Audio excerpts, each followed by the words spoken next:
Everyone, welcome in look and learn classes. जैसे कि हमारा जो टॉपिक है कंटिन्यू है, जिसके अंदर हम पढ़ रहे थे कि extractions of pure metal from its ore. Okay, उस मतलब जो हमने क्या निकाला था, अर्थ क्रस्ट से कुछ मिनरल्स निकाले थे। ओके, वो मिनरल्स जिसके अंदर मेटल का परसेंटेज बहुत ज्यादा होता है उसको हम बोलते हैं ओर। ओके, उस ओर से हमें क्या करना है, मेटल को क्या करना है, प्योर फॉर्म के अंदर क्या करना है, एक्सट्रैक्ट करना है, निकालना है। ओके, तो उसके लिए हमें ओर से मेटल को प्योर फॉर्म में एक्सट्रैक्ट करने के लिए क्या करने पड़ते हैं, फॉलोइंग स्टेप्स जो होते हैं उसको फॉलो करना पड़ता है। जैसा कि मैंने आपको लास्ट वीडियो के अंदर बताया था कि यदि किसी भी ओर से हमें मेटल को अगर एक्सट्रैक्ट करना है तो आपको 3 स्टेप जो है वो क्या करने पड़ेंगे, फॉलो करने पड़ेंगे। जो फर्स्ट स्टेप है उसके अंदर आप क्या करेंगे, जो ओर आप अर्थ क्रस्ट से निकालते हैं वो कैसा होता है, इम्प्योर फॉर्म के अंदर होता है। उस इम्प्योर ओर को आप क्या बनाते हैं, प्योर ओर के अंदर क्या करते हैं, कन्वर्ट करते हैं। उसको हम बोलते हैं एनरिचमेंट या कंसंट्रेशन ऑफ ओर कहते हैं। उसके लिए हमने क्या पढ़े थे, किसी भी ओर को कंसंट्रेट करने के लिए 4 मेथड्स जो होते हैं वो हमने लास्ट वीडियो के अंदर देखे थे। वो कौन कौन से मेथड हैं, हाइड्रोलिक वॉशिंग पढ़ा था, दूसरा मैग्नेटिक सेपरेशन पढ़ा था, तीसरा आपने पढ़ा था फ्रॉथ फ्लोटेशन प्रोसेस पढ़ा था, एंड फोर्थ पढ़ा था आपने लीचिंग। इन चारों प्रोसेस से आपने क्या किया था, ओर को मतलब कंसंट्रेट किया था। ओर को कंसंट्रेट करने का मतलब होता है ओर के अंदर जितनी भी इम्प्योरिटीज होती ना उसको अगर आप सेपरेट कर देते हो तो उसके बाद जो आपको ओर होता है उस ओर को आप क्या बोलते हो, कंसंट्रेटेड ओर। ओके, जो ओर होती है उसके ऊपर जितनी भी इम्प्योरिटीज होती है उसको क्या कहते हैं, पता है आपको, क्या बोलते हैं, gang. Okay, GANGE, gang. Okay, अब हमने जो फर्स्ट स्टेप जो है उसको लास्ट वीडियो में पढ़ लिया था। सिर्फ मैंने आपको इसको यहाँ पे रिवाइज करने के लिए बताया है, क्योंकि फर्स्ट स्टेप जो है अगर आपको पता नहीं होगा तो आप सेकंड स्टेप जो है उसको और थर्ड स्टेप को मतलब कंटिन्यू नहीं कर पाएंगे, लिंक नहीं कर पाएंगे। ओके, अब हमें इस वीडियो के अंदर पढ़ना है second step. Okay, second step includes extractions of metal from concentrate ore. इस वीडियो के अंदर हम क्या पढ़ेंगे, जो कंसंट्रेट ओर्स है, जो प्योर ओर्स है उसको आपको क्या करना है, मेटल, उससे आपको क्या निकालनी है, मेटल्स निकालनी है, मेटल को एक्सट्रैक्ट करना है। एक्सट्रैक्ट का मतलब होता है मेटल निकालना।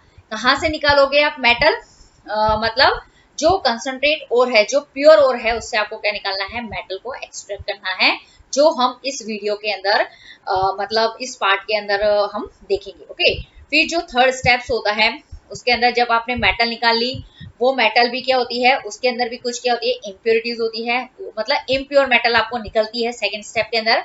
वो इम्प्योर मेटल जो होती है उससे अगर आपको प्योर मेटल निकालना है, एकदम प्योर मेटल निकालना है, तो उस मेटल की क्या करनी पड़ती है, रिफाइनिंग करनी पड़ती है, जिसको आप क्या बोलते हैं, रिफाइनिंग ऑफ मेटल या फिर प्यूरिफिकेशन ऑफ मेटल कहते हैं। ओके, तो ये तीनों स्टेप जब आप फॉलो कर लेंगे तो उसके बाद आपको क्या होगा, उस ओर से प्योर मेटल्स जो है एक्सट्रैक्ट हो जाएगी। ओके, अब हम करते हैं let we continue second step, जिसके अंदर आपको क्या करना है, कंसंट्रेट ओर से मेटल को क्या करना है, एक्सट्रैक्ट करना है। ओके, अब हम कंटिन्यू करते हैं सेकंड स्टेप, जिसके अंदर आपको क्या करना है, कंसंट्रेट ओर से मेटल को क्या करना है, एक्सट्रैक्ट करना है। कंसंट्रेट ओर क्या होते हैं, प्योर ओर होते हैं। ओके, अब प्योर ओर से जब आप मेटल को एक्सट्रैक्ट करेंगे तो ये डायरेक्ट नहीं होता है। ओके, तो सबसे पहले हम ये जो सेकंड स्टेप है जिसके अंदर हमें क्या करना है, कंसंट्रेट ओर से मेटल को निकालना है। ओके, लेकिन इस कंसंट्रेट ओर को सबसे पहले मेटल ऑक्साइड के अंदर हम कन्वर्ट करेंगे, फिर मेटल ऑक्साइड से किसके अंदर कन्वर्ट करेंगे, मेटल के अंदर क्या करेंगे, कन्वर्ट करेंगे। ओके, तो ये सारे जो मेथड है वो हम सेकंड स्टेप के अंदर पढ़ेंगे। ओके, तो let we continue extractions of metal from concentration of ore. Okay, तो यहाँ पे ये बताया गया है कि different techniques are to be used for the obtaining the metals on the basis of reactivity. जैसे कि मैंने आपको यहाँ बताया है कि आपको क्या करना है, इस सेकंड स्टेप के अंदर जो कंसंट्रेट ओर जो है उससे मेटल को क्या करना है, निकालना है, मेटल एक्सट्रैक्ट करना है। लेकिन उसके लिए अलग अलग टेक्निक्स जो होती है वो यूज की जाती है, और ये जो टेक्निक्स जो होती है, ओके, किसके ऊपर डिपेंड करती है कि मेटल की जो मतलब उस ओर के अंदर किस तरह की मेटल प्रेजेंट है, मतलब जो मेटल्स जो होते हैं उनकी मतलब किस तरह का मेटल का मतलब ये प्रेजेंट होता है कि जो मेटल्स जो होते हैं ना उनकी रिएक्टिविटी जो होती है वो अलग अलग होती है। तो उसके बेसिस के ऊपर हम मतलब वो जो टेक्निक होती है उनको क्या करते हैं, यूज करते हैं। क्लियर। तो यहाँ पे ये बताया गया है सेकंड स्टेप के अंदर हम ये पढ़ेंगे कि हमें क्या निकालना है, कंसंट्रेट ओर से मेटल निकालना है, लेकिन वो मेटल्स मतलब कैसी है, उसकी रिएक्टिविटी कैसी है, मतलब वो हाईली रिएक्टिव है या फिर मॉडरेट रिएक्टिव है या फिर लेस रिएक्टिव है, उस बेसिस के हम ऊपर हम क्या करेंगे, टेक्निक का सिलेक्शंस करेंगे। क्लियर। अब इस पिक्चर्स के अंदर ये बताया गया है कि जैसे सबसे पहले जो आपने क्या निकाला है, ओर, ये जो अर्थ क्रस्ट से जो मिनरल्स निकलते हैं उसको, वो मिनरल्स जिसके अंदर क्या होती है, मेटल की परसेंटेज सबसे ज्यादा होती है, उसको हम बोलते हैं ओर। ओके।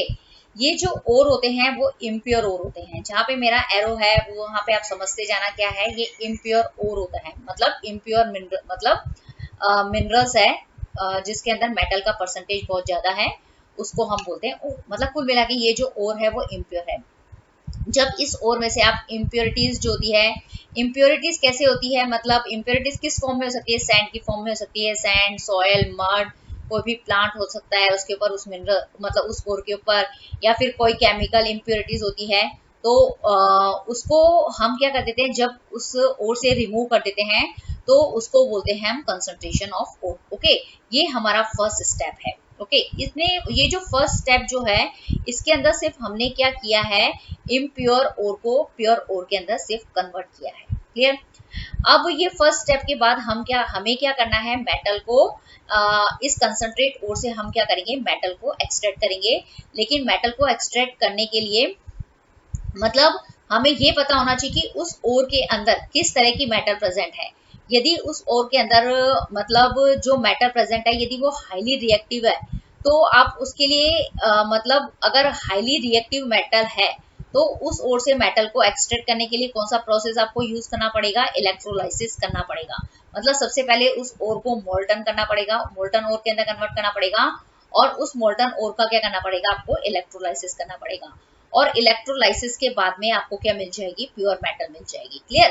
यदि मैं आपको वापस से बता देती हूँ, यदि प्योर मतलब यदि ओर के अंदर ऐसी मतलब ऐसी मेटल प्रेजेंट है जिसकी रिएक्टिविटी क्या हो, बहुत ज्यादा हो, मतलब वो किसी के कोई भी अगर उसके सामने आ जाए ना कोई भी दूसरा एलिमेंट, तो उससे मतलब क्या हो जाती है, जल्दी रिएक्शन कर लेती है, तो उसको बोलते हैं, उस मेटल को बोलते हैं हम हाई रिएक्टिविटी मेटल। ओके, तो हाई रिएक्टिविटी मेटल को आप उस ओर से कैसे एक्सट्रैक्ट करोगे, इलेक्ट्रोलाइसिस के प्रोसेस के द्वारा। ओके, इस प्रोसेस को हम पूरा डिटेल से पढ़ेंगे। क्लियर। यदि ओर के अंदर ऐसी मेटल प्रेजेंट हो जिसकी रिएक्टिविटी क्या हो, मीडियम हो, तो उस ओर से मेटल को एक्सट्रैक्ट करने के क्या है, दो मेथड हैं।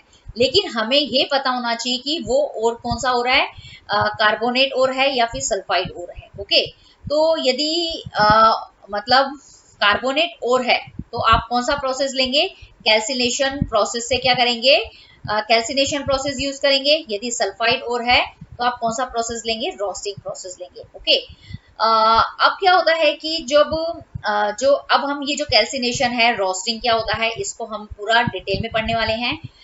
जब हम कार्बोनेट ओर का कैल्सिनेशन करते हैं या फिर सल्फाइड ओर का रोस्टिंग करते हैं, तो इसके बाद हमें क्या मिलता है, मेटल का ऑक्साइड मिलता है। ओके, मतलब मेटल का ऑक्साइड मिलता है। क्लियर।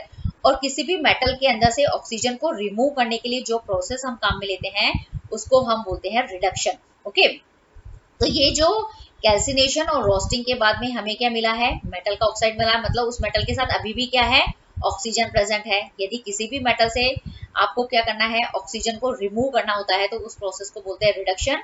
तो हम क्या करेंगे, मेटल के ऑक्साइड बनाने के बाद में उसका रिडक्शन कर देंगे उस मेटल का, तो उसमें से ऑक्सीजन अलग हो जाएगी। यदि मेटल से अगर ऑक्सीजन अलग हो जाएगी तो आपको क्या मिलेगी, मेटल मिलेगी। लेकिन ये जो यहाँ रिडक्शन ऑफ मेटल करते हैं, यहाँ पे जो मेटल मिलती है वो इम्प्योर होती है। ओके, तो फिर इम्प्योर मेटल से आपको तो प्योर मेटल निकालनी है, तो फिर आपको वापस क्या करना पड़ेगा, प्यूरिफिकेशन करना पड़ेगा। तो जब आप उस मेटल का प्यूरिफिकेशन कर देंगे तो आपको मिल जाएगी प्योर मेटल। ओके, यहाँ तक आपको क्लियर है। अब जो थर्ड है हमारे पास, मेटल्स ऑफ लो रिएक्टिविटी, मतलब यदि किसी ओर के अंदर ऐसी मेटल प्रेजेंट है जिसकी रिएक्टिविटी क्या है, बहुत कम है। रिएक्टिविटी बहुत कम होने का मतलब ये होता है कि वो मतलब सभी एलिमेंट से मतलब रिएक्शन नहीं करती है। मतलब कहने का मतलब ये होता है कि उस मतलब यदि उसके साथ कोई दूसरा एलिमेंट आ जाए तो उसके साथ में वो जल्दी से रिएक्शन नहीं करती है। ओके, तो जो मतलब जो सल्फाइड ओर्स होते हैं उसके अंदर क्या होती है, जनरली क्या होता है कि जो सल्फाइड कुछ सल्फाइड ओर्स होते हैं उसके अंदर लो रिएक्टिविटी वाली क्या होती है, मेटल्स जो होती है वो प्रेजेंट होती है। जैसे कि मैंने आपको बताया कि जो सल्फाइड ओर्स जो होते हैं यदि उसके अंदर से आपको मेटल को एक्सट्रैक्ट करना है तो आप कौन सा प्रोसेस काम में लेंगे, कौन सी टेक्निक यूज करेंगे, वहां पे रोस्टिंग मेथड यूज करेंगे। ओके, फिर रोस्टिंग करने से क्या होगा, आपको मेटल ऑक्साइड मिलेगा। रोस्टिंग करने के बाद में आपको क्या मिलेगा, मेटल ऑक्साइड मिलेगा। ओके, मेटल ऑक्साइड मिलने के बाद में आप क्या निकालेंगे, मतलब वही मेटल्स निकालेंगे, क्योंकि मेटल ऑक्साइड निकला, मेटल ऑक्साइड से आपको मेटल निकालना है, मतलब उसमें से आपको ऑक्सीजन रिमूव करनी है, तो आपको मतलब क्या करना पड़ेगा, रिडक्शन करना पड़ेगा वही। और फिर उस मेटल्स ये जो मेटल्स जो आपको मिलेगी वो इम्प्योर फॉर्म में मिलेगी, फिर आप उसको क्या करेंगे, प्योर फॉर्म के अंदर कन्वर्ट करेंगे। लेकिन कौन से प्रोसेस से करेंगे, उसकी रिफाइनिंग कर सकते हैं, उसका प्यूरिफिकेशन कर सकते हैं, उस बेसिस के मतलब रिफाइनिंग या प्यूरिफिकेशन करके हम इम्प्योर मेटल को प्योर मेटल के अंदर क्या करते हैं, कन्वर्ट करते हैं। तो इस पूरे फ्लो चार्ट से जस्ट आपको आइडिया आ जाएगा कि आपको कंसंट्रेट ओर से मतलब मेटल को एक्सट्रैक्ट करना है, लेकिन आपको सबसे पहले उसके बारे में ये पता होना चाहिए कि उस ओर के अंदर किस तरह की रिएक्टिविटी वाली मेटल्स प्रेजेंट है। ओके, तो जो रिएक्टिविटी सीरीज होती है उसके बेसिस के ऊपर हमें पता चलता है कि कौन सी मेटल्स जो होती है उसकी रिएक्टिविटी सबसे ज्यादा होती है। यदि मतलब यदि किसी मेटल की रिएक्टिविटी ज्यादा होती है उसका मतलब ये होता है कि वो मतलब दूसरे एलिमेंट के साथ में रिएक्शन करके कंबाइंड स्टेट के अंदर रहती है। ओके, तो कंबाइंड स्टेट के अंदर कोई रहता है ना, कोई भी मेटल रहती है तो उसको इलेक्ट्रोलाइसिस के प्रोसेस से ही क्या कर सकते हैं, एक्सट्रैक्ट करते हैं। लेकिन यदि किसी और के अंदर मेटल्स मीडियम मतलब रिएक्टिविटी है, ओके, मतलब उसकी जो रिएक्टिविटी है ना तो ज्यादा है ना कम है, तो वो हो सकता है या तो फ्री स्टेट में हो या फिर हो सकता है वो कंबाइंड स्टेट में हो। ओके, तो इस तरह की अगर मीडियम रिएक्टिविटी वाली मेटल्स किसी और में प्रेजेंट है तो वो और किस तरह के हो सकते हैं, तो आपको जस्ट आइडिया आ जाएगा कि कार्बोनेट और हो सकते हैं या फिर सल्फाइड और हो सकते हैं।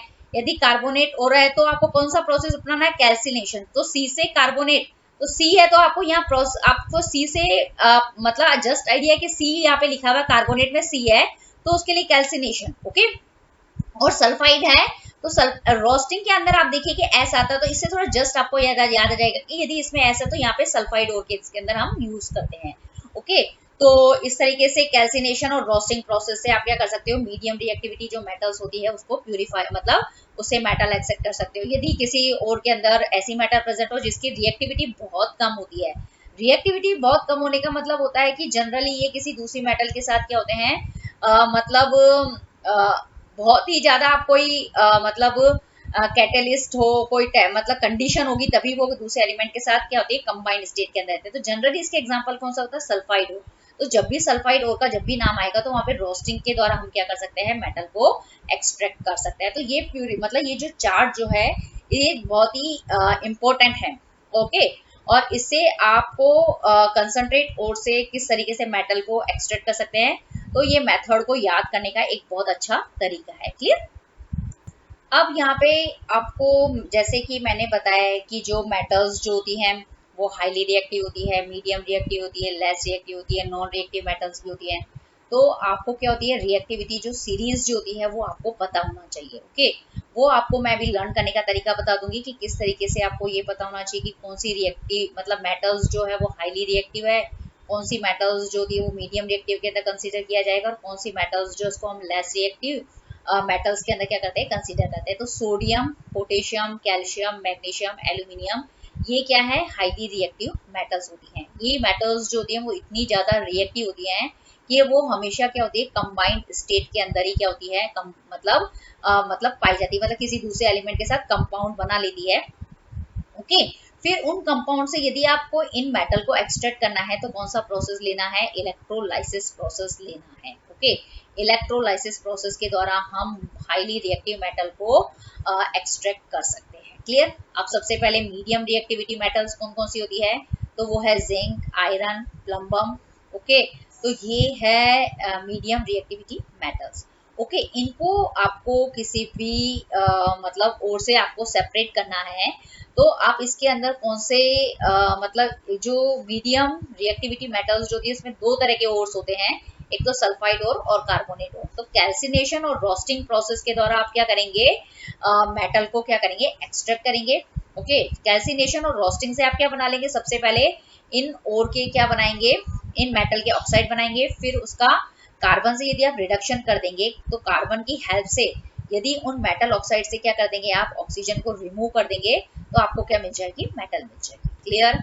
अब जो थर्ड है हमारे पास है लेस रिएक्टिविटी मेटल्स। कौन कौन सी होती है, सबसे पहले आपको ये पता होना चाहिए कि जो कॉपर है, हाइड्रोजीनियम है, अर्जेंटीनियम है, ये लेस रिएक्टिव मेटल है। मतलब ये जनरली वैसे लेस रिएक्टिविटी रिएक्टिव मेटल का मतलब होता है जनरली ये किसी के साथ रिएक्शन करती नहीं है, लेकिन कुछ कंडीशन जैसे बहुत ज्यादा टेम्परेचर दे दिया, कोई कैटलिस्ट की प्रेजेंस हो गई है, मतलब किसी की प्रेजेंस के अंदर रिएक्शन कराना है, तो फिर ये क्या करती हैं, मतलब दूसरे एलिमेंट के साथ कंपाउंड बना लेती है। ओके, फिर उन कंपाउंड से वापस अगर इन मेटल्स को आपको एक्सट्रैक्ट करना है तो वही रोस्टिंग वाला प्रोसेस लेना है। ओके, ओके, रोस्टिंग वाला प्रोसेस करेंगे, फिर मेटल ऑक्साइड बनाएंगे, फिर मेटल ऑक्साइड से रिडक्शन करेंगे। रिडक्शन का मतलब उस मेटल ऑक्साइड से ऑक्सीजन को क्या करेंगे, रिमूव करेंगे और फिर मेटल को एक्सट्रैक्ट करेंगे। ओके, अब है कि लास्ट जो हमारी रिएक्टिविटी सीरीज जो होती है, उसके अंदर नॉन रिएक्टिविटी मेटल्स भी होती है, जो सिर्फ मतलब फ्री स्टेट मतलब फॉर्म में होती है, प्योर फॉर्म के अंदर होती है, जैसे प्लेटिनम है और हम जैसे गोल्ड है। तो ये हमेशा अर्थ के अंदर क्या होती है, प्योर फॉर्म के अंदर ही मिलती है। मतलब ये किसी दूसरे एलिमेंट के साथ क्या करती है, रिएक्शन नहीं करती है। तो जब ये प्योर फॉर्म के अंदर है ये मेटल्स, तो इनको एक्सट्रैक्ट करने की हमें जरूरत नहीं है। ओके, तो यहाँ पे आपको क्या बताया गया है, इस पिक्चर्स के अंदर ये बताया गया है कि कौन सी मेटल्स हाईली रिएक्टिव है और कौन सी metals medium reactivity metal reactive होती है, और कौन सी मेटल्स जो होती है वो लेस रिएक्टिव होती है, और कौन सी मेटल्स जो होती है वो नॉन रिएक्टिव होती है। तो ये सब लर्न करने के लिए आपको क्या है कि जो रिएक्टिविटी सीरीज जो हमने एक टॉपिक पहले वाली वीडियो में पढ़ा था, वो आपको क्या होना चाहिए, पता होना चाहिए कि मेटल की जो रिएक्टिविटी सीरीज जो होती है वो उससे अगर वो आपको याद है तो आप पता कर सकते हैं। और इसके अंदर पूरा क्लियर है कि मतलब हाईली रिएक्टिविटी मेटल्स के दो एग्जांपल देने हो, मीडियम रिएक्टिविटी मेटल्स के एग्जांपल्स, लेस रिएक्टिव मेटल्स कौन कौन सी होती है, और कौन सी ऐसी मेटल्स होती है नॉन रिएक्टिव होती है। तो इससे आप क्या कर सकते हो, आपको जब आप 10 के बाद 11 के अंदर साइंस लेंगे तो तब आपके लिए क्या होगी, काफी यूजफुल होगी। ओके, अब हम करेंगे जो कंसंट्रेट और हमने फर्स्ट स्टेप के अंदर बनाया था, उससे मेटल को क्या करेंगे, एक्सट्रैक्ट करेंगे। हम सबसे पहले जो मेटल्स को एक्सट्रैक्ट करेंगे वो उस मेटल को एक्सट्रैक्ट करेंगे जो एक्टिविटी सीरीज के अंदर क्या होती है, सबसे नीचे होती है। ओके, तो इस जो एक्टिविटी सीरीज के अंदर आप ये पूरी की पूरी क्या है, मेटल की रिएक्टिविटी सीरीज है। ओके, इस रिएक्टिविटी सीरीज के अंदर मेटल्स को उनकी रिएक्टिविटी बेस के ऊपर क्या किया है, अरेंज किया है। तो जब आप इस रिएक्टिविटी सीरीज के अंदर जब आप ऊपर से नीचे की तरफ जाएंगे तो मेटल की जो रिएक्टिविटी जो होगी वो कम होती जाएगी। ओके, जो टॉप के अंदर जो मेटल्स जो हैं वो मोस्ट रिएक्टिव होंगी। जो बीच के अंदर जितनी मेटल्स हैं जैसे जिंक है, आयरन है, लेड है, ये मतलब इनकी रिएक्टिविटी मीडियम होगी। और जो सबसे नीचे की तरफ बॉटम के अंदर जो चार मेटल्स रखी गई हैं, कॉपर, मरकरी, सिल्वर, गोल्ड, इनकी जो रिएक्टिविटी जो है वो क्या है, लीस्ट रिएक्टिविटी मेटल्स के अंदर इसको कंसीडर किया रखा गया है। ओके, तो सबसे पहले जो हम कंसंट्रेट और से मेटल को एक्सट्रैक्ट करेंगे उसमें उन मेटल्स को हम एक्सट्रैक्ट करेंगे जिनकी रिएक्टिविटी जो होती है वो कम है, और उन रिएक्टिविटी कम होने की वजह से उनको हम क्या रख रहे हैं, एक्टिविटी सीरीज के अंदर मतलब सबसे नीचे उसको क्या करा गया है, रखा गया है। ओके, तो इस के अंदर हम कौन कौन सी मेटल्स आती है, जिसको कॉपर है, मरकरी है, सिल्वर है, गोल्ड है, आपको इनका ये चारों मेटल्स लर्न करनी है। रिएक्टिविटी सीरीज के अंदर वो कौन सी मेटल्स है जिसकी रिएक्टिविटी कम होती है, इनके सिंबल सहित आपको लर्न करना है। ओके, तो जैसे मरकरी का जो सिंबल है Hg होता है, क्यों होता है Hg, क्योंकि इसको हम हाइड्रोजिनम बोलते हैं, सिल्वर को अर्जेंटिनम बोलते हैं, गोल्ड को ओरम बोलते हैं, इसीलिए इनको इनके जो सिंबल्स जो हैं मतलब मरकरी को हाइड्रोजिनम बोलते हैं Hg, सिल्वर को अर्जेंटिनम इसलिए Eg, और गोल्ड को आप ओरम बोलते हैं इसे AU से रिप्रेजेंट करते हैं। सिर्फ आपको अभी ये मैं इसलिए इतना डिटेल से करा रही हूँ क्योंकि ये आपके जब आप 11th के अंदर साइंस लेंगे तब भी आपको क्या रहेगा, काफी यूजफुल रहेगा। ओके, अब हमारा जो टॉपिक चल रहा है, हमें उन मेटल्स को एक्सट्रैक्ट करना है जो एक्टिविटी सीरीज के अंदर लो होते हैं।